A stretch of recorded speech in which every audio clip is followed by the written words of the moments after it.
Welcome to the Plus 'em Up podcast. I'm your host, Garrett Cunningham. Come along with me as we're plussing up coonhounds and dropping the tailgate on some good old rabbit dogs. Hope you all enjoy.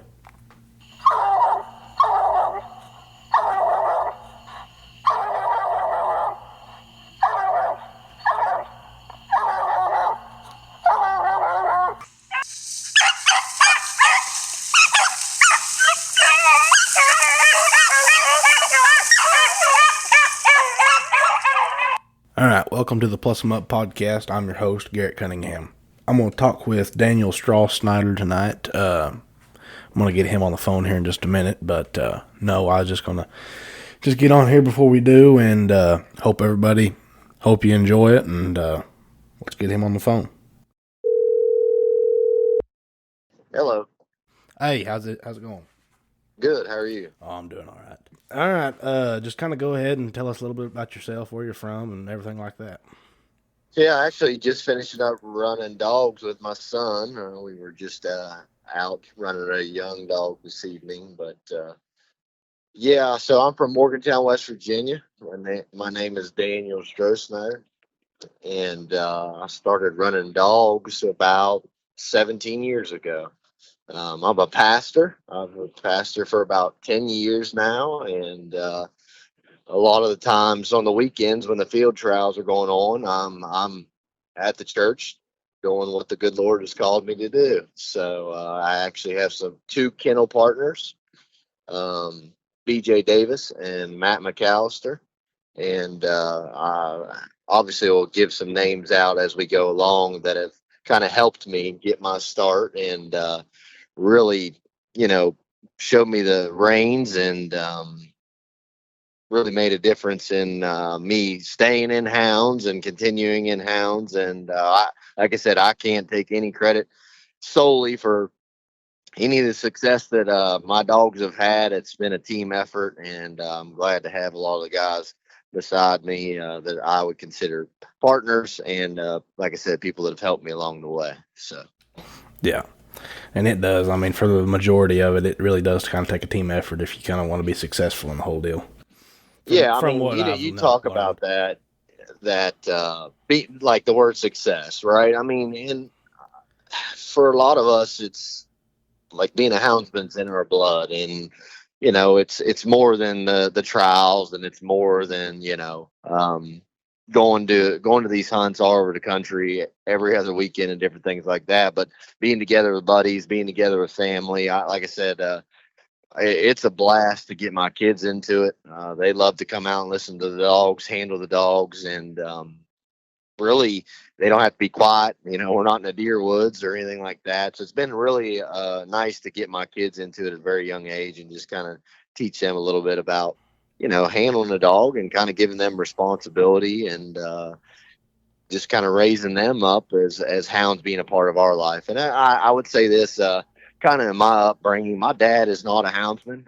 My grandfather was, and he actually, had 14 beagles at one point in time in his life, and that was long before I was in this world. But yeah, he had a thing for hounds, and my dad is very passionate about fishing, and I've really just taken a liking to the hounds and gotten really really serious about the beagles probably in the last 7-8 years, and enjoy it. So Yeah. So, like, kind of who got you started in the Beagles and everything like that? Like, where'd you get your first one from? okay, so let me backtrack a little bit before even beagles. It shouldn't take too long here, but I really, back when I was about 16, so that was, like I said, 17, 18 years ago.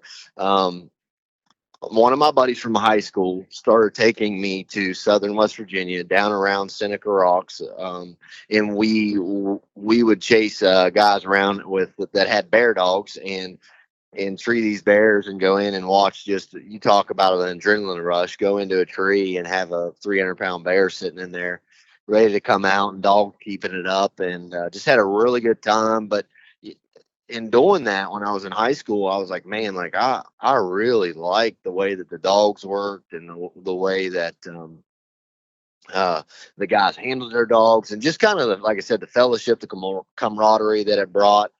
And so I kind of moved from that. When I come back home, I was like, there's no way in high school, my parents wouldn't allow me to, but there's no way I could have bear dogs. But I started poking around and looking for a coon dog, and showed up at a local club one night in Bunners Ridge there in Fairmont, West Virginia, and ran across Matt McAllister. And that's how Matt and I got our friendship formed, was at a coon hunt one night. He was there handling dogs, and he was really heavy into the coon hounds at that time.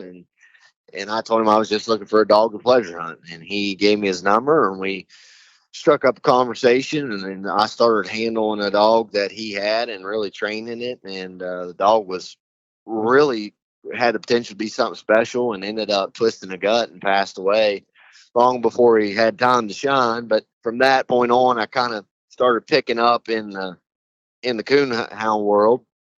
But then uh, life kind of happens. I got married, and things started slowing down. And a man by the name of Nick Brady. Nick Brady has done a lot of winning in the coon hunt world, and has had some very successful dogs. And I got talking to him about I got to talking to him about beagles and stuff. And he actually had a female at the time that would go back to um, Heat 'em Up Nitro, and the dog was named High Times Annie, as we call her Annie. And he was traveling a lot for those coon hunts at the time. I think at the time he was really pushing Tucker, and Tucker was really starting to take off. So I started taking her to hunts, and didn't really know what I was doing. In the first cast I was in, I had a very poor experience. I I won't speak of any individuals poorly in this way, but I had something that I felt like got slipped over on me on the scorecard, and I didn't know what was happening. And I made it known that I would not let that happen to me again. But that kind of kicked me off in the competition world, and I took her for a while and won some casts with her. Well, then she had a litter of pups out of a dog named Keuka Blue, so that we crossed this Annie dog with Keuka Blue, which is a very famous dog, more in the northern part, up around Canada, Michigan, and that area. But he was known for being really good to go and win at a large pack hair trial, and then turn around and come down, a little further south, and run a cottontail race in a different format, and be able to hold tight on them lines, and score them and do really well. So he was really an all around dog. And Nick Brady ended up breeding his Annie female to him, and I ended up getting a pup out of that cross, and called her Miley, High Times Miley Cyrus. And so I would say, if you ask me, I did. You've probably felt the same in your time of hunting dogs. I was really getting started, and I felt like I didn't know what I had until it was too late. So myself, Braden Neely helped me out a lot with Miley, and Braden would take Miley and hunt her at hunts. But I feel like, Braden and myself really cut our teeth on Miley, and she was just, I wouldn't say anything special, but definitely a true rabbit dog, a jump dog. And probably at that point in time, which I think, the beagle world and the trial world has changed a little bit in the style of dogs that are being run in the UKC format. But at that time, she was just as fast. She could run a rabbit just as fast as anything clean. She was very clean dog. But like I said, a very good drum dog. Her fault was that her mouth would get her in trouble every once in a while, and that came from her mother. But she was pretty good at jumping rabbits, and she won some casts. Was top 10 at the Eliminator one year. I believe Braden Neely handled her that year, and Matt did really well with her at some hunts. And I think, I want to say 2 or 3 years in a row, she placed in the West Virginia State hunt. Nick Brady handled her one year at that, and then she kind of changed hands at that hunt, but always seemed to do good when the conditions were tough and a little harder to jump a rabbit. She could go and find one and do a good job. But like I said, got started with her, and really at that point I said, you know what, I don't want to just have good dogs. I want to have dogs that can win and win big. And started to really look around, and I will say this: I'm not bloodline blind, and I'm not kennel blind. If it's a good dog, I will run it. And so I'm always looking. But I think that really after that, Matt has had a real heart to run heat 'em up dogs. That's what he's always run, and Matt and I kind of stayed close in these hounds, and he saw that I had really taken a liking to the beagles, and we kind of partnered up on these dogs and started running them, and we've kind of had heat 'em up dogs, really since then. And I also, it's kind of funny, Nick has been pretty influential in being able to help us with some of the dogs that we have. Heat 'em up Jake is who I got Nick from. It's funny story on that, but I'll tell you about that here in a little bit. But that's really where I started, and that's kind of the line of dogs that we got in, is just hoping to really push to the top. And I'd say here in the last 3 years, myself, Matt, and BJ have really hit it off, and allowed the team effort to kind of drive this train. Because like you like coming back to what you said, you can't really do this without a team. It does take a team. I mean, I do a lot of training through the week, myself and BJ. With the amount of dogs we have now, we are able to split those up and train them through the week. I spend a lot of time training dogs through the week, but then they typically go to the hunts on the weekends. So Yeah. Yeah, because I knew I drew you, I think, once up there at the Iowa State hunt. I think that's actually the yeah, only time I've ever drew you. But yeah, like you said, you're not kennel blind, and I think actually you had asked me something about ball peen up there at that yeah, hunt, and yeah. I liked how the dog handled. I it kind of liked caught me off how he guard. acted, and Yeah, all the different things, the qualities that he had. And like I said, I think we had a good cast up there. It was yeah, tough running, tough yeah, to find some good spots when we were there. But I yeah. did like that dog. I'm always looking. I do think this, and I think you'll agree.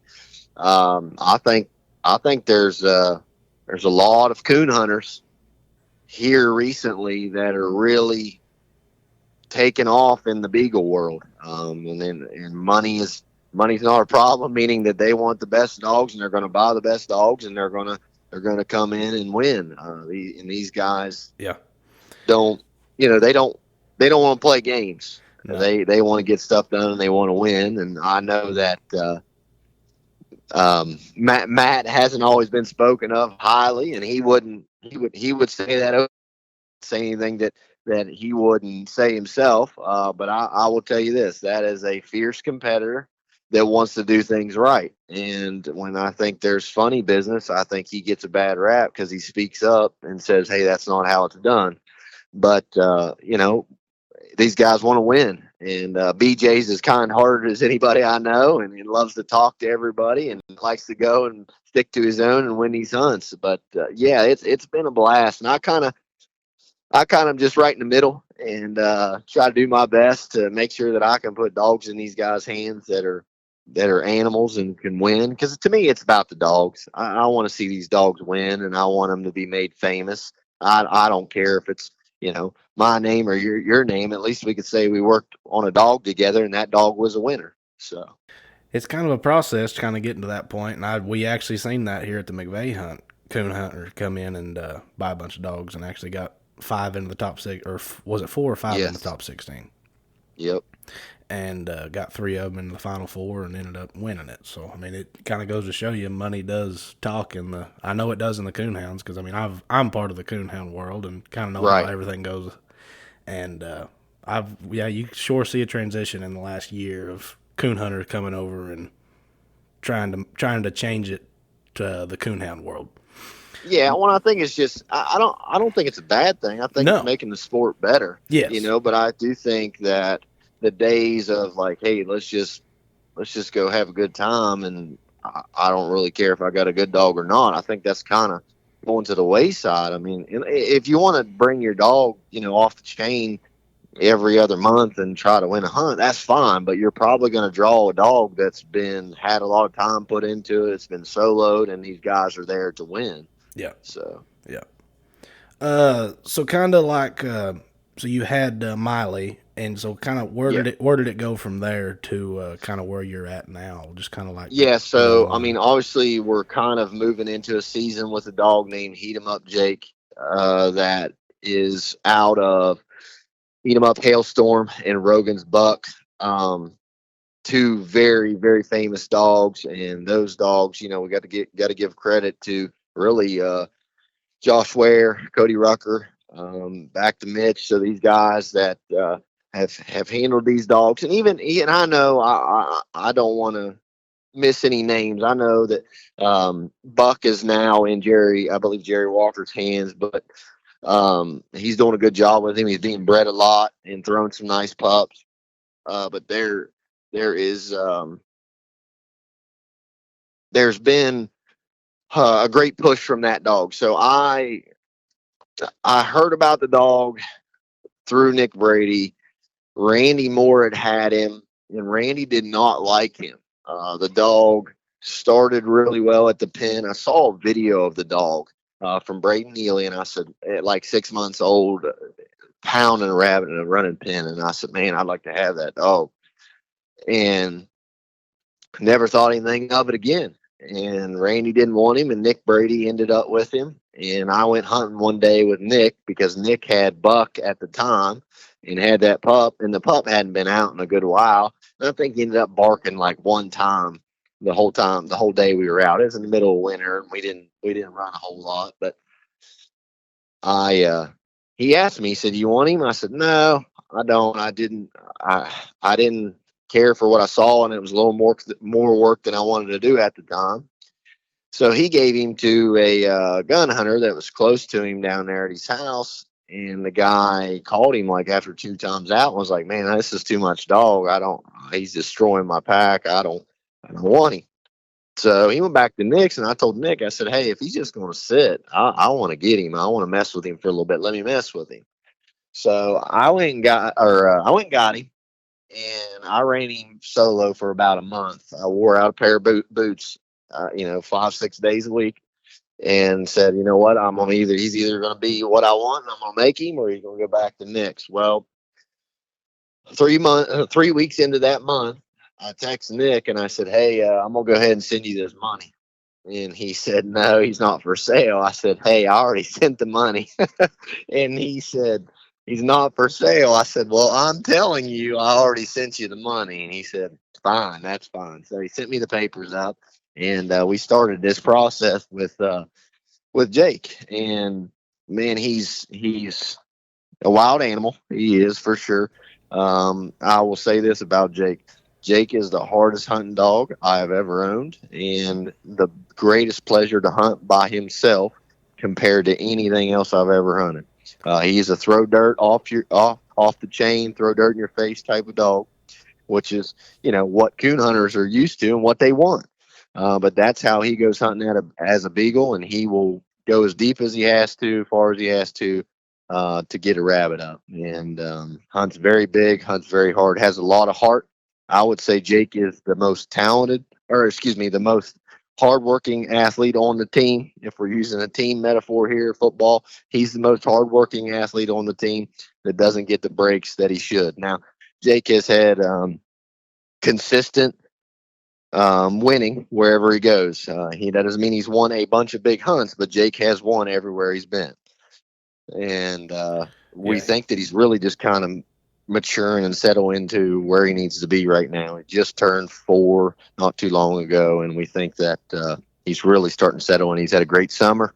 He's currently 3rd in the NHBA points, and we're going to try to stay there, and we'll maybe even improve a little bit. I know that Eeyore's long gone, but we think we can stay there, or maybe even move up a little bit. But yeah. he I know. he's had a pretty decorated career so far. Like I said, he's been in the NHBA points race, the top 10 the last 3 years, but this year has really made a run for the top.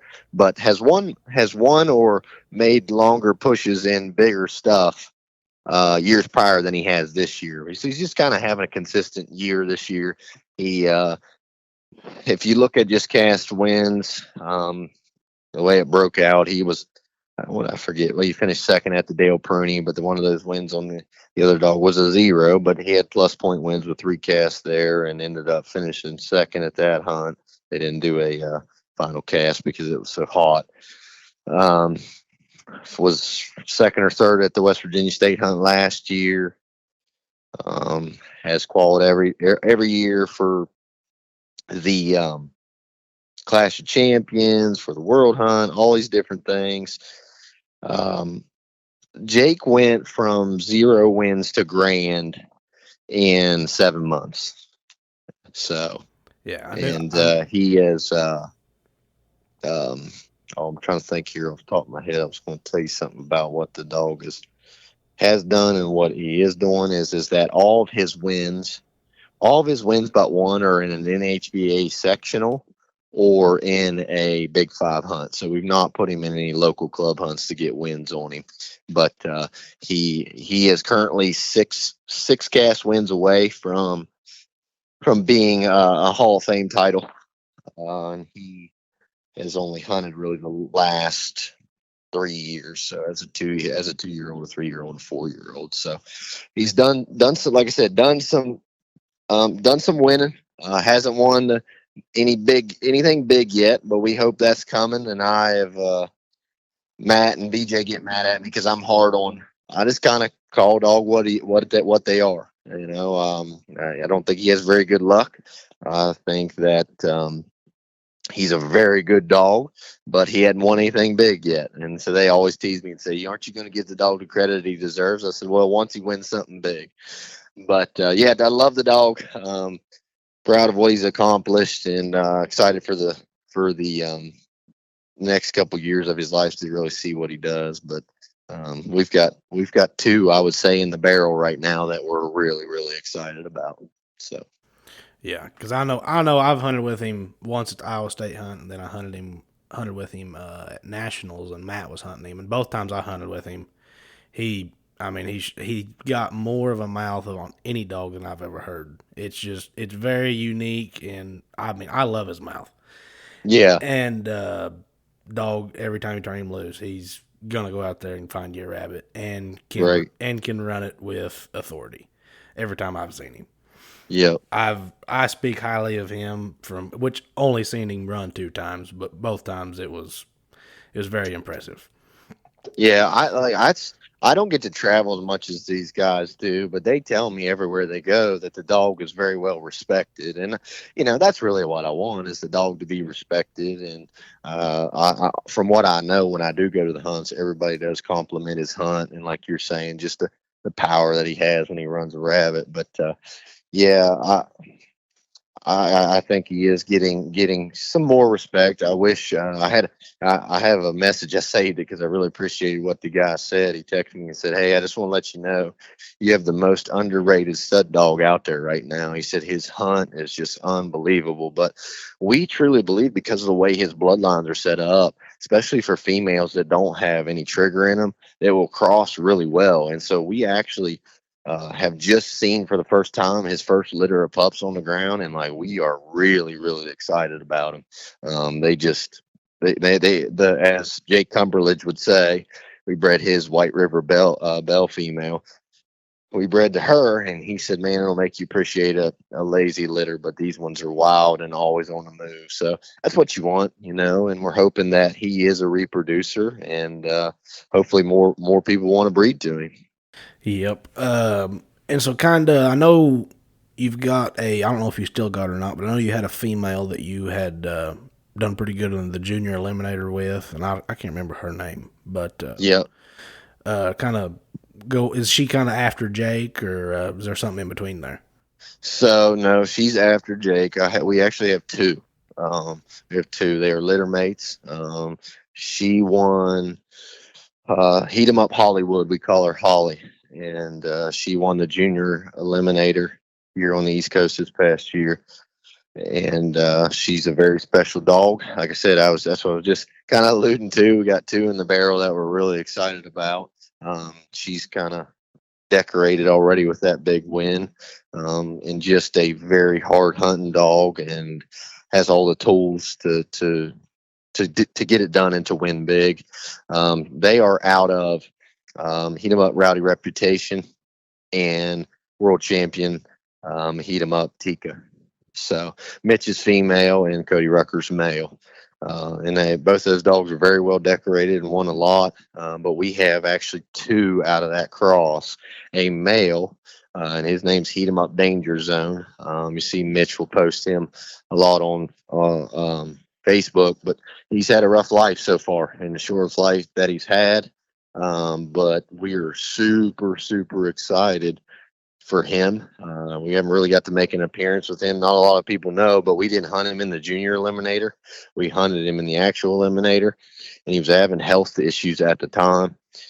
We put him on one cast, and he absolutely destroyed the cast and won big, but we couldn't bring him back the next day because he wasn't feeling well.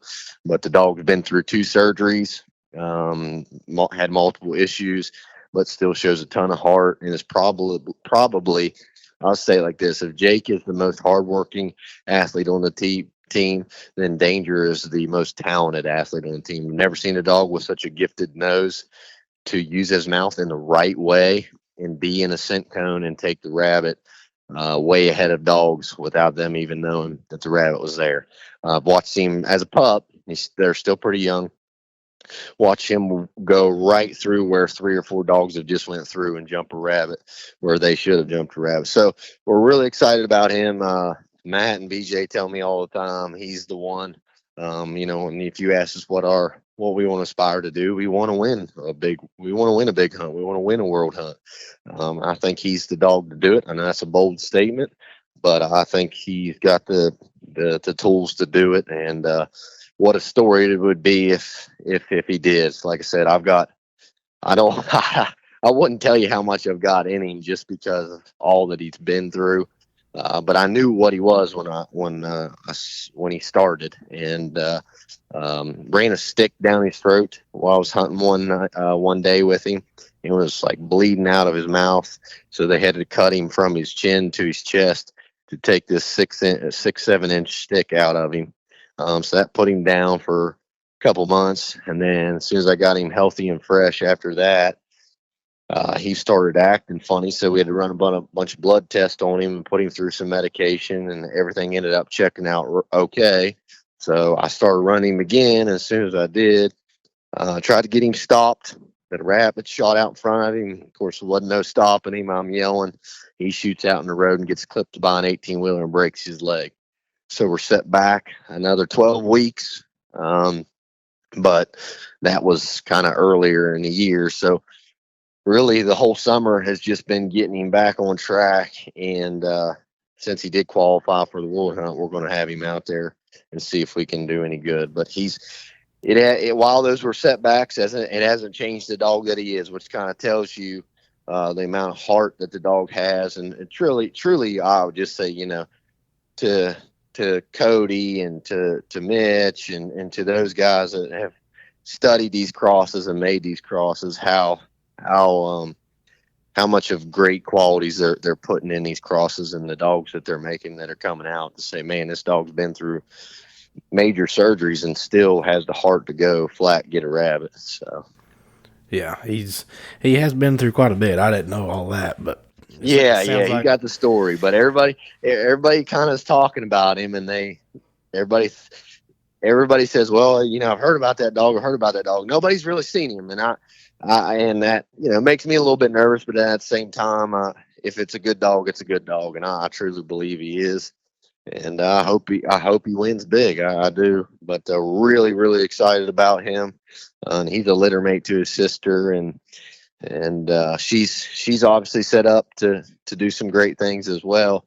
His just giftedness with his nose and what he can do is really special. I know that there's been some people that have asked about breeding to him already. There's been some people that have saw videos of him and said, man, he reminds me of this dog and this and that.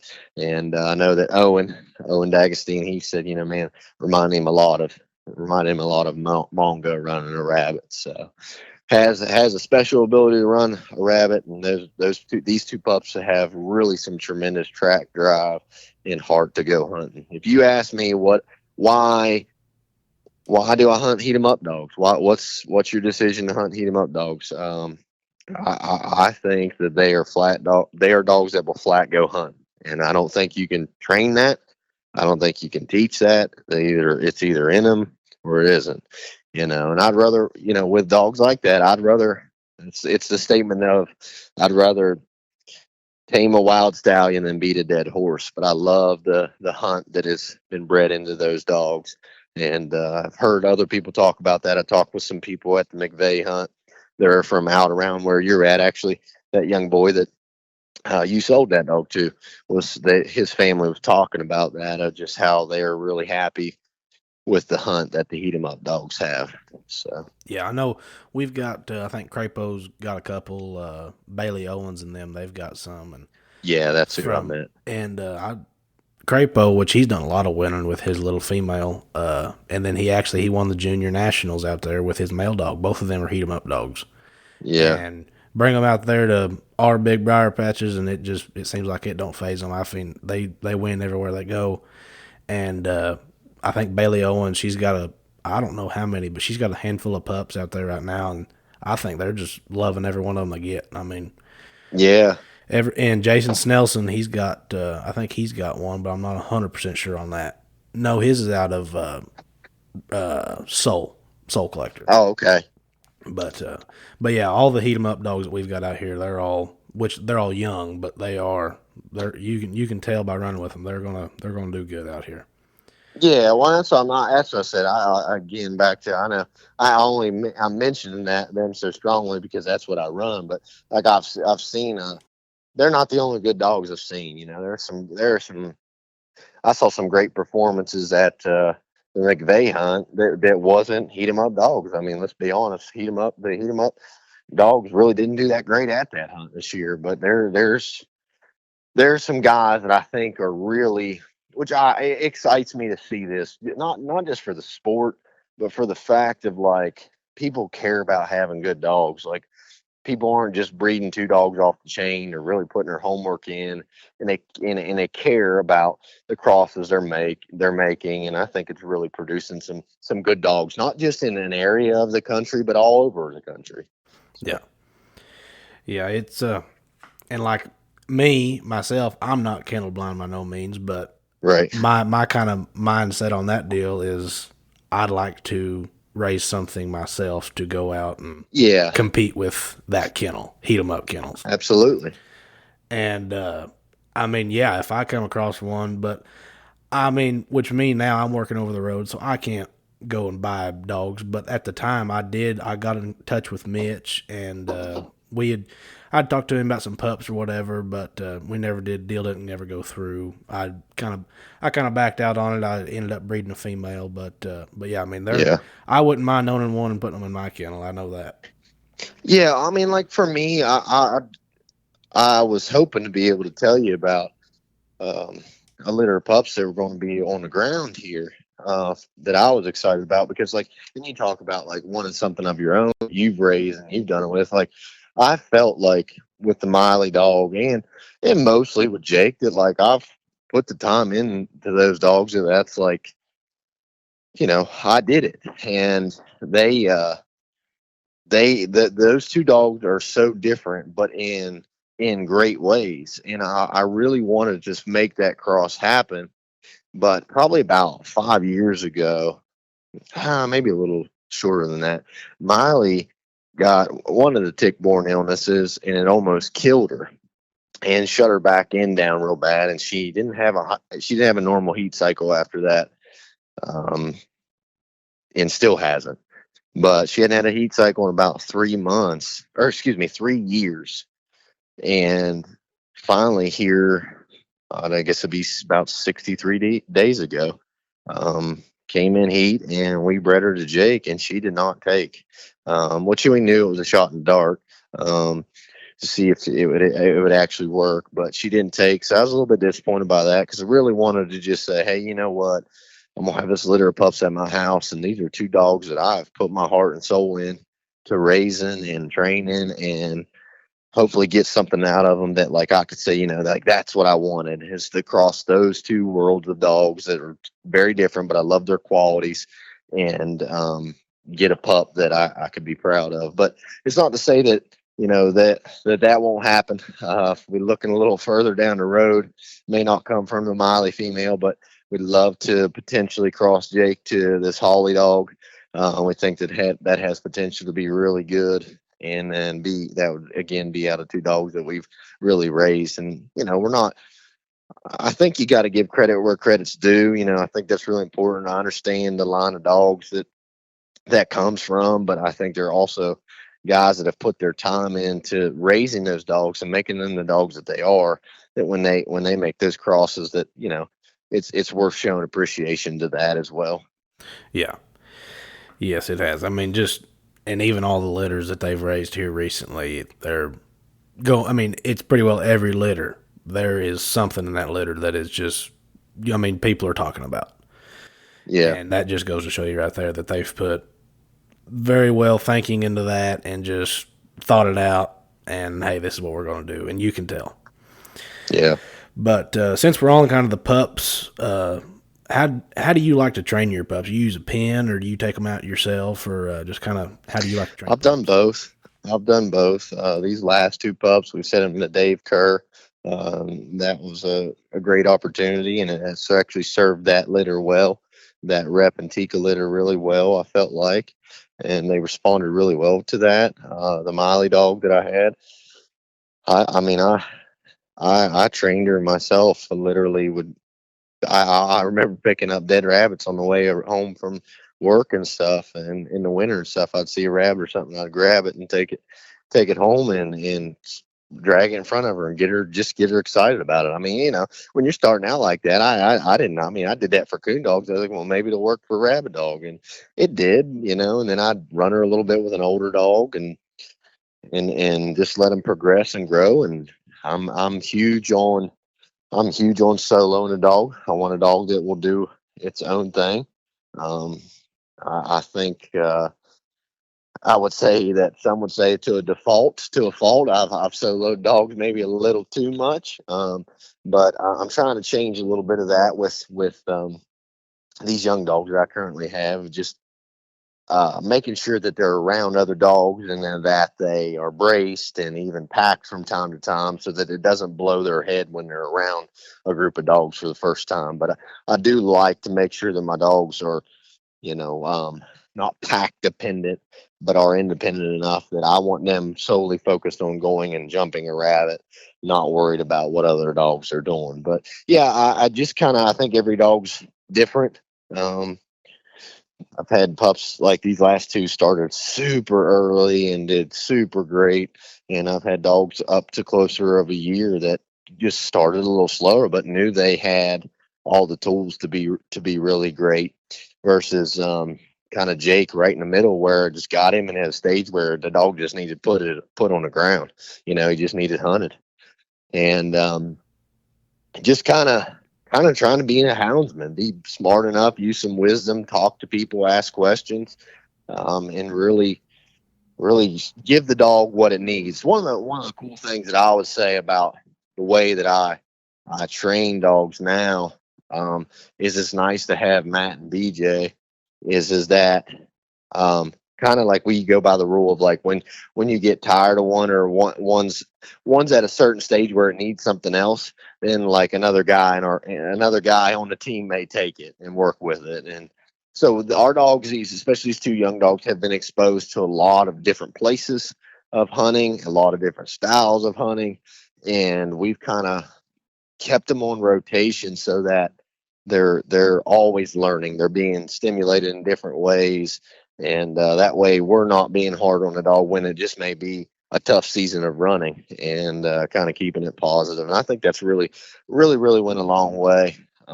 Where I'm not so prideful that I'll say, well, I did it and I did it all. No, that's not me. I've been a team guy my whole life and played on a lot of teams, played collegiate football, and I'm about making the team work, and I think it makes a lot of dreams come true. And hopefully, the effort that we're putting in to these dogs will pay off. I think everybody wants to win, and you hope that it's not.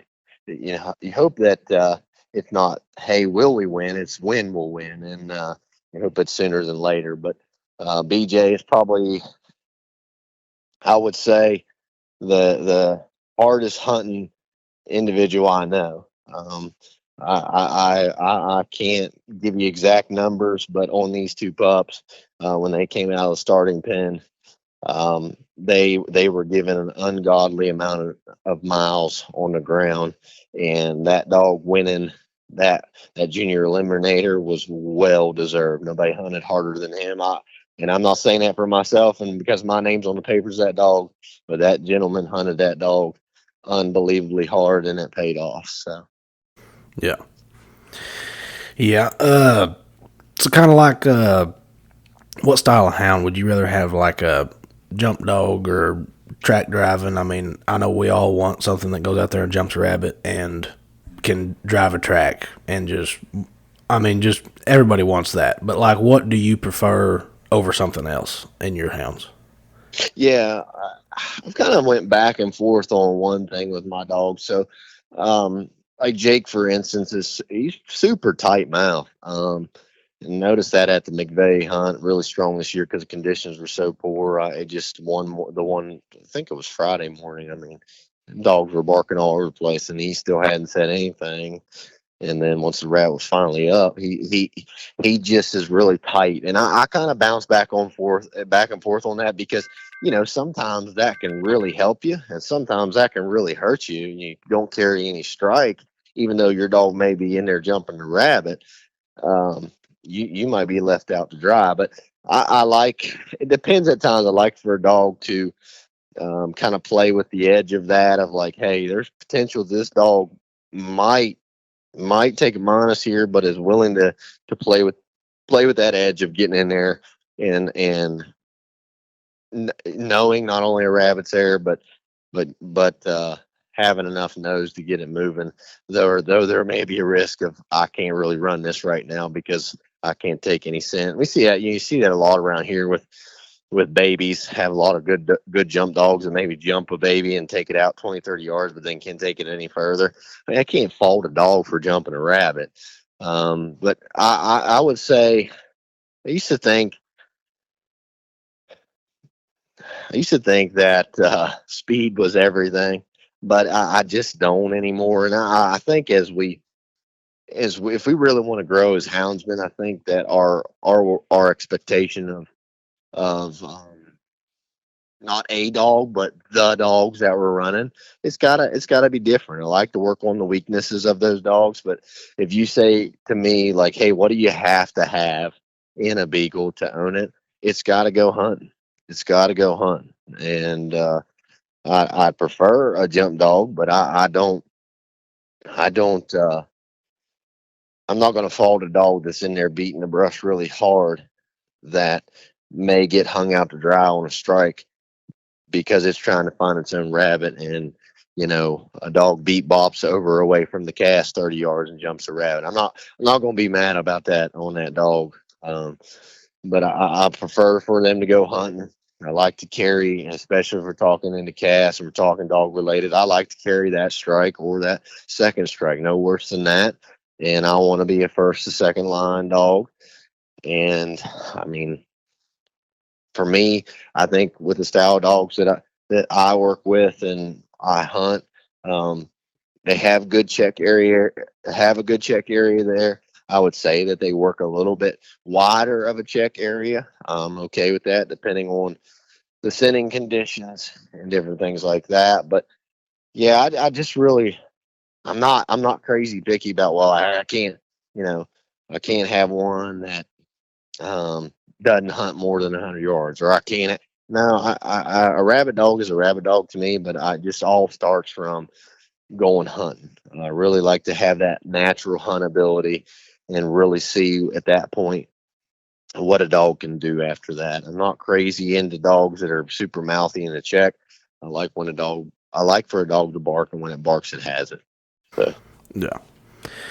Yeah, we kind of, I mean, I agree with a lot that you said there, but I went to an ABC hunt their last weekend, Okay. and totally different styles of dogs than what I'm used to. I mean, and which I could see if I was running that format, I would switch my kennel over completely. Yeah. and which that's a 16-inch measurement, but we scored 15 lines on one rabbit. So Oh wow. jump dog don't mean nothing. You can have last strike. You can have last strike, and it don't matter. And Yeah. deals like that, I feel like which for UKC, I feel like you do need a jump dog Yeah. because, I mean, obviously, if you don't have a jump dog, you're not going to have a race. But Right. Right. it's the same token. You're picking up after three lines, and if you're Yes. getting last strike every time, that's 50 points a rabbit. But Yeah. And and I'm not saying that UKC is like a flawless format. Like I think each format has like yes, great benefits to it. And like I honestly like I would like to mess with some of the dogs I got that might possibly benefit better in other formats. Like I am hearing some good things about other formats. I know like it's tough for here around the house with PKC because there's really not a ton of hunts for PKC, but I know that it's trying to really get back on its feet, and there's some good guys and good clubs for PKC, and I know there's some great things with it. And then the ABC hunts, I'm hearing good stuff about that. But you just wonder, as far as for me, when you start getting so invested in like points races or these big hunts, it's already so much to just commit to those things. To actually go and try a different format is kind of difficult. But I like you're saying, like I think that there are days that I love a lot of the things about the UKC format, and there's some days that I don't. So yeah, yeah. But no, I thought I'd throw that in there because it was like nothing I'd ever seen. Which I can't imagine scoring 15 lines on one rabbit. I mean, it was unreal. yeah, But I think we had 1,400 points in an hour cast, but you just keep scoring. I mean, that's I amazing. love the format. I mean, everything about it I liked. They got 30-second checks. Okay. You score a line every 30 seconds. After you call a line, you score a line in 30 seconds. I mean, Wow. it's very fast paced. Your judge he's on that clock all the time. Yeah. But yeah, I liked it. I had a good experience with it, and I mean, I think we have some here close to us. I think I'll go up to them, but I didn't win. I mean, I got beat by 400 some points, but Right. whole different format what I was used to. Do you think, from what I'm hearing, do you think it's picking up momentum? Do you think it's a good I format? It's doing well. honestly, I think it is. Yeah, we had four or five of us that hunt UKC that was there, and they was actually the ones hosting the club. That's why I went. Most of our ABC hunts are up in northern Missouri, but Okay. and I've been seeing it. I mean, it started in Illinois, Missouri. I think is where it kind of started at, and I mean, I see some out east. They're having ABC hunts out there now, and I mean, I feel like it's gonna Yeah. grow and turn out to be something. Right. Right. Yeah, I'm hearing some good things about it. I just haven't made it to one yet. Yeah. So kind of like I know everybody's got that one hunt that they wish that they want to win, and kind of what is that hunt? Oh, that's a great question. I think it had to me it's really two hunts. I mean, and to me, I think are equally special. But I gotta put the world hunt up there first. I think everybody wants to win the world hunt, but I'd love to win the world hunt. And that's it's been really cool for our area because that hunt has really been drawn to here, or I don't know exactly how to say this, but UKC has responded to a lot of the efforts, uh, and credit to all the guys there at the Waynesburg Club and the Greene County Club, and even beyond, even down to Mitch's Club, but just all the different clubs in that area, trying to do their part to make that event and that hunt something that would be desirable to have here, and just to kind of win that hunt in your backyard would be really cool. Not to say that I wouldn't love to go out to Missouri this year and have some luck, but yeah, I think it'd just be really great to win the world hunt. Um, To me, like I'll be honest with you. I could take or leave these trials. I really could. I could take them or leave them. But I just love to go and turn the dog loose and listen to a dog work a track and listen to a dog that has a good mouth, run a rabbit and do what they were born to do, you know. And I really enjoy that. And I do get overly competitive with these hunts, and I do want to win and want to be successful. But it would be really cool to win the world hunt or nationals, you know, to win one of those two hunts. And I don't know, like for me, it'd be cool to just kind of ride off into the sunset after that. But I know I'm partners with two guys would say, "Hey, we better go win another one now." Yeah. But yeah, it just is a special hunt to me. I think if you ask me, at least for the UKC world, um, like being famous or being like having a dog that's made famous is based on winning one of those big five hunts and having your picture taken, right? It's not coming in the form of a paycheck or anything like that unless you win the Clash of Champions or anything like that. But have your picture stamped on history that you won a world hunt and your dog has title world champion on it would be pretty cool. It's definitely more prestigious than any other hunt. Right. But yeah, I think that's pretty well everybody's hunt that they wish to win. But I mean, like now they've got the deal, the Clash of Champions. It's been going on for 2 or 3 years, and I mean I feel like that deal there, which you do have the brace in between the 4 dog cast, and I feel like that Yeah. kind of it does a little bit of both worlds in there, and I feel like that hunt, which I know the big money in it and everything like that, but I kind of like the style of that hunt, how it's run, how you have your regions, and Yeah. everything like that. I do like that hunt quite a bit. Yeah, I'm a huge fan of the elimination style. I like that too. I love the Yeah. eliminator.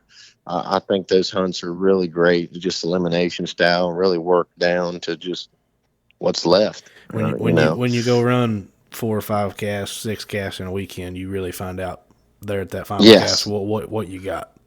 Yeah, that's right. But so kind of, I know you've got a couple pups. You got anything? I think we've pretty well covered that though. Wanting to breed Holly, and then you had your 2 pups Yeah. there that you're kind of pushing. So Yeah, and I don't want to. I don't want to speak for Mitch. I know that he has some vision, and he's mentioned some crosses, and you may pick his brain about that. But I, I hope that we can get some really desirable crosses with Jake and even this danger zone, this danger dog here in years to come.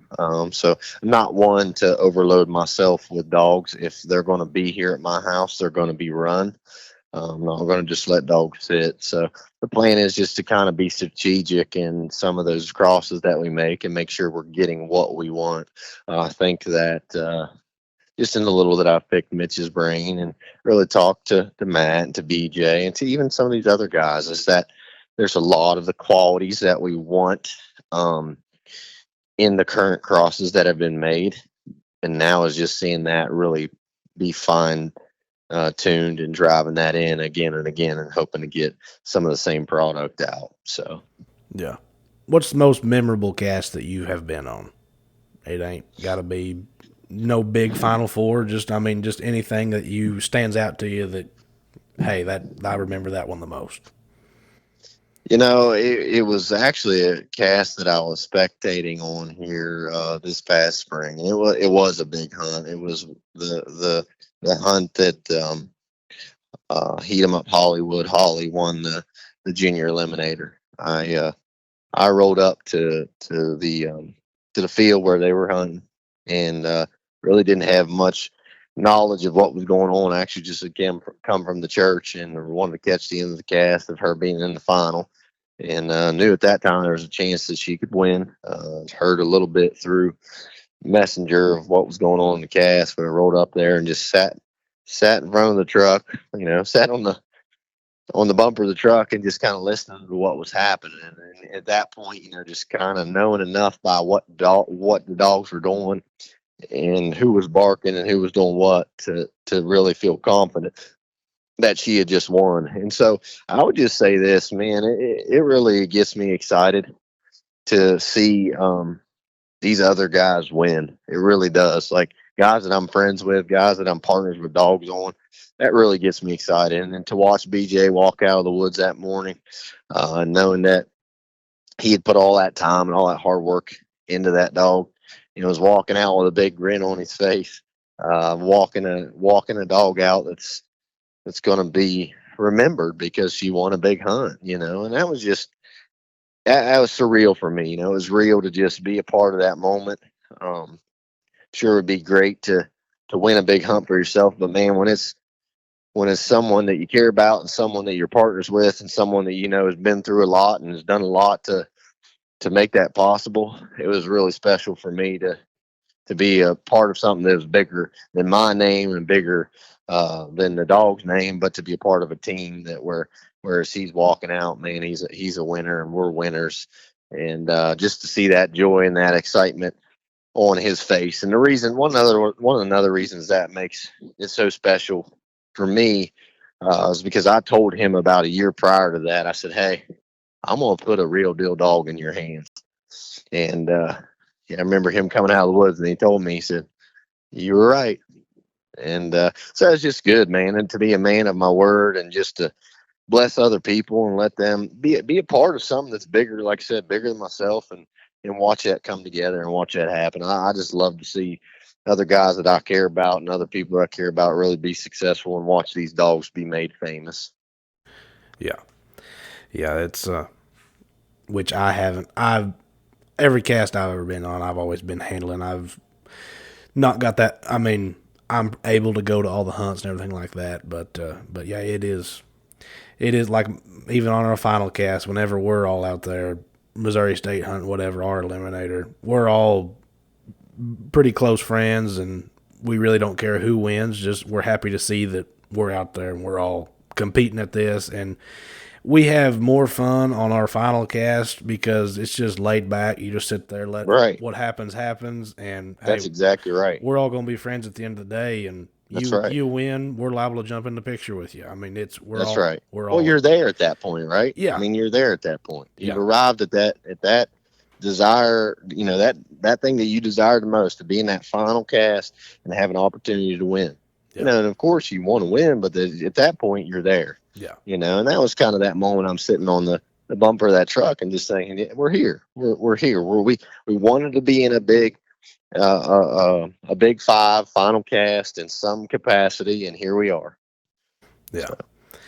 Yep. Well, have you got anybody you want to thank or anything like that, or anything you want to add to Yeah, it? I just honestly just big shout out, big thank you to Matt McAllister, BJ Davis. Big shout out and thank you to Mitch Gould, and just thank you to Nick Brady for him just giving us a shot with Jake and really kind of helping me find my way with the Beagles a little bit, and Matt for giving me that first coon dog so many years ago. But really just grateful for those guys, and thankful for my wife, my kids, and the fact they come with me and then let me go run a lot.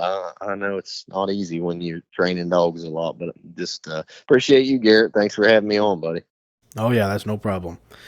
But yeah, and that way everybody knows Jake is you're studding him out. Kind Yep, of what is a stud fee on Jake? 300 on Jake. Okay. Yeah, and we're actually holding that money for a fellow right now that we just bred to his female. If you are interested in getting a pup out of Jake, Jeremy Board just bred his female. Should make a tremendous cross, but that's Jeremy Board. You look him up on Facebook, you should be able to find out how many pups is going to come out of that cross. We actually just bred her last week, but we're trying to work with people that want to breed to him, meaning this: I hold your money until you got pups on the ground. I'm not just taking your money because you bred to my dog. I'll hold your money until you got pups on the ground. Yeah. All right. Well, that was Daniel. I just everybody listen in, and want to thank you for coming on here and spending your night with me. But we'll get it edited, and I'll get it out there and have everybody listen on it. So this is the Plus 'em Up podcast, and I'm your host, Garrett Cunningham.